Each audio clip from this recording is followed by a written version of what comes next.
Mubango-ini wa gutigirira arimi guku bururi-ini ni mararumirira njira njega cia urimi hamwe na kumenyerera tĩĩri.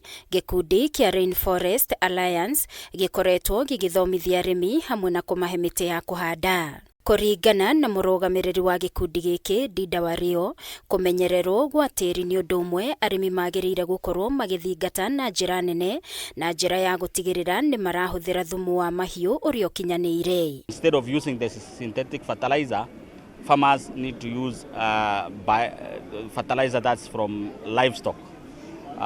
Then we also ensure that there is soil and water conservation.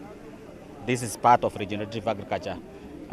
By doing that, we ensure that we are reducing water wastage. Ikiwa una kang'ombe kamoja ama una mbuzi ama una kuku ama una nguruwe,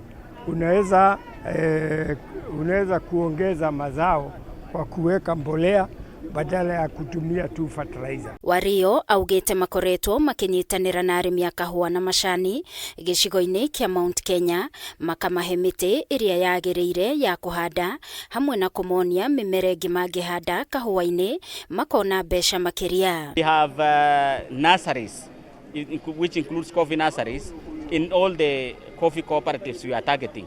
In total in Mount Kenya we have about 7 coffee cooperatives that we are working with directly, and indirectly we are working with quite a number of them.